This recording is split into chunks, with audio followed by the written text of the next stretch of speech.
Assalamualaikum warahmatullahi wabarakatuh. Perkenalkan, saya Roroniken Enggartiasti, NIM H72218031, mahasiswa semester 6, Prodi Matematika, Fakultas Sains dan Teknologi, UIN Sunan Ampel, Surabaya. Di sini saya akan mempresentasikan untuk memenuhi ujian akhir semester mata kuliah pengendalian kualitas statistik. Saya mengambil studi kasus dengan judul pengendalian kualitas produk dengan menggunakan peta kendali X bar R dan X bar S di PDAM Tirtamusi Palembang.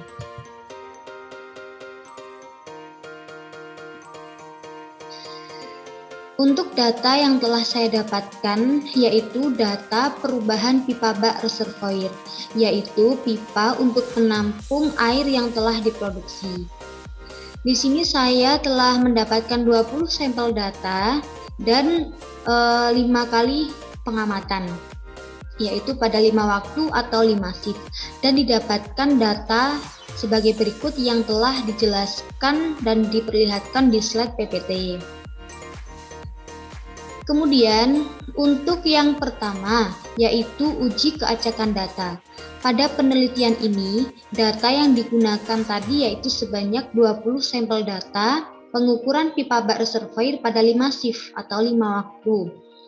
Sebelum membuat peta kendali X bar R dan X bar S, maka dilakukan uji keacakan data dengan menggunakan run test dengan hipotesis sebagai berikut, yaitu H0 data pipa bak reservoir terambil secara acak dan H1 data pipa bak reservoir tidak terambil secara acak. Perhitungan dilakukan pada Minitab 2018 dan dihasilkan output seperti yang telah dijelaskan dan diperlihatkan di PPT berikut. Berdasarkan gambar tersebut diperoleh hasil satu nilai p-value-nya kurang dari alfa 5%, yaitu pada approx p-value for clustering sebesar 0,033.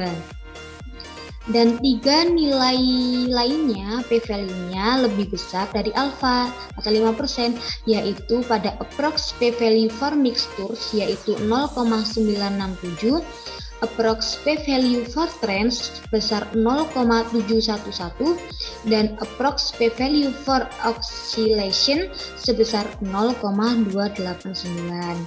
Nah, dari output yang telah dihasilkan pada Minitab tadi, data tersebut gagal tolak H0 sehingga dapat diambil kesimpulan bahwa data pipa bak reservoir tersebut telah diambil secara acak.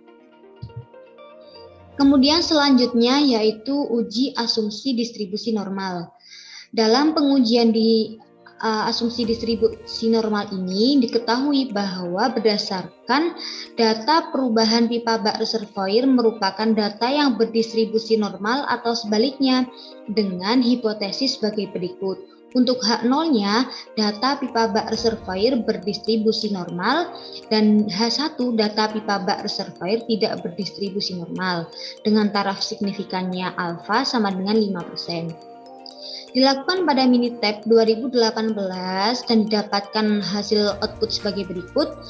Berdasarkan gambar tersebut merupakan uji distribusi normal dengan menggunakan Kolmogorov-Smirnov dan diperoleh p-value-nya yaitu lebih dari 0,150 atau sama dengan alfa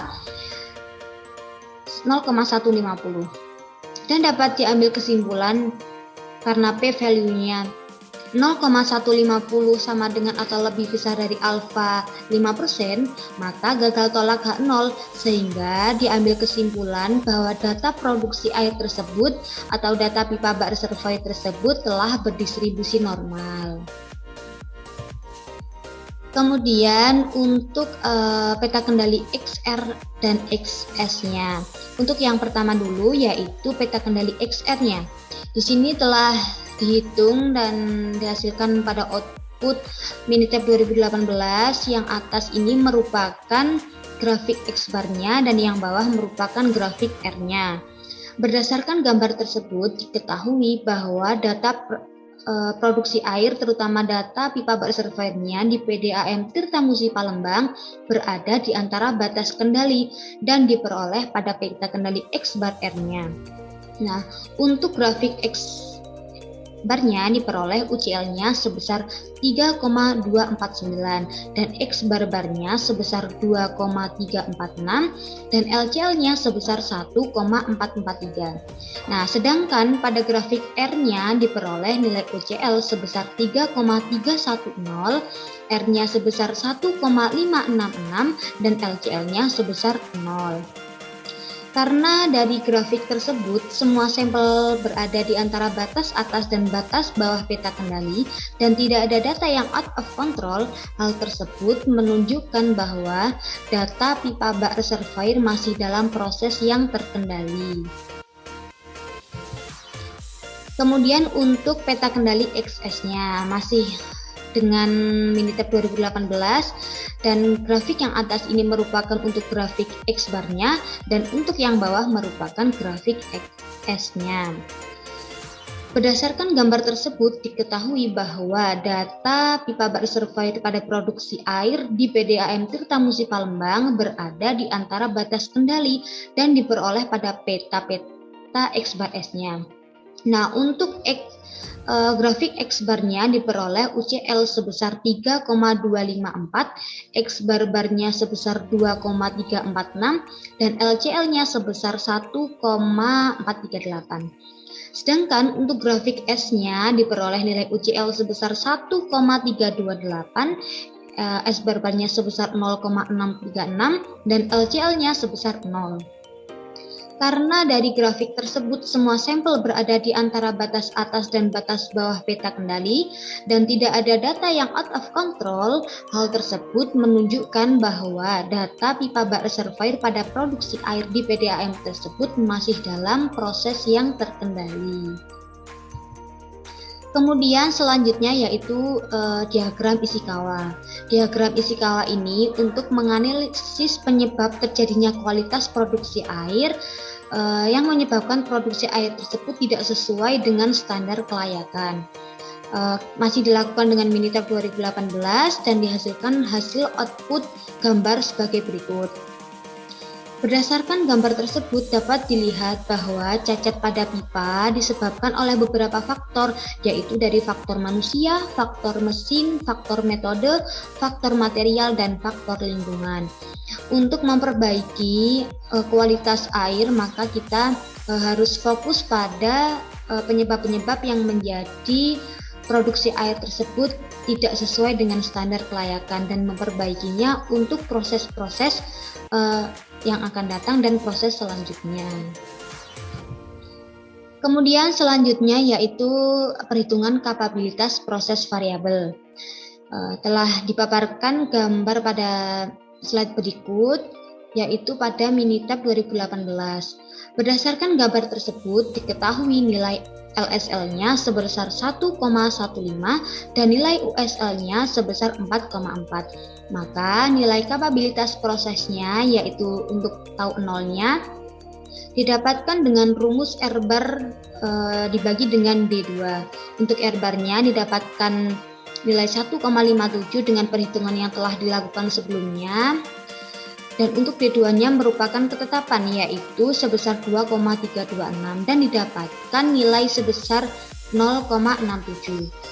Kemudian untuk nilai CP-nya didapatkan dari rumus USL dikurangi dengan LSL dibagi dengan 6 dikali dengan tau 0 dan didapatkan nilai sebesar 0,81. Kemudian untuk CPL-nya didapatkan dengan rumus X bar-bar dikurangi dengan LSL dibagi dengan 3 tau 0 dan didapatkan nilai sebesar 0,59.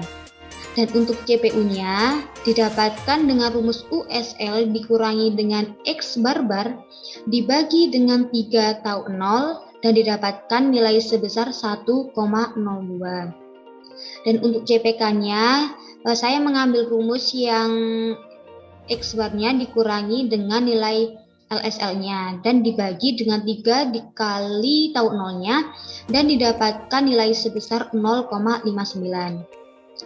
Nah, berdasarkan gambar tersebut dan berdasarkan perhitungan tersebut dapat diketahui bahwa hasil CP-nya sebesar 0,81 dan CPK-nya sebesar 0,59. Karena nilai CP-nya kurang dari 1 dan nilai CPK-nya kurang dari 1, maka kapabilitas proses pada penelitian yang sudah dilakukan belum kapabel atau masih rendah, sehingga perlu ditingkatkan performansinya melalui perbaikan pada proses-proses yang selanjutnya. Berdasarkan perhitungan dan penelitian yang telah saya lakukan tadi, dapat disimpulkan bahwa pipa bak reservoir pada produksi air telah diambil secara acak dan telah berdistribusi normal. Pada peta kendali X bar R dan X bar S sudah terkontrol karena berada di antara batas kendali atas dan batas kendali bawah dan tidak ada data yang out of control. Pada diagram sebab akibat dapat diketahui penyebab pipa bak reservoir tidak sesuai dengan standar kelayakan yang disebabkan oleh beberapa faktor, yaitu faktor mesin, faktor manusia, faktor metode, faktor material, dan faktor lingkungan. Kemudian pada analisis kapabilitas untuk nilai CP-nya didapatkan sebesar 0,81 dan nilai CPK-nya sebesar 0,59, di mana tidak memenuhi ketentuan nilai karena CP-nya kurang dari 1 dan CPK-nya kurang dari 1, maka kapabilitas proses pada penelitian yang sudah dilakukan belum kapabel. Demikian presentasi dari saya untuk memenuhi tugas ujian akhir semester. Kurang lebihnya saya mohon maaf, semoga bermanfaat. Wassalamualaikum warahmatullahi wabarakatuh.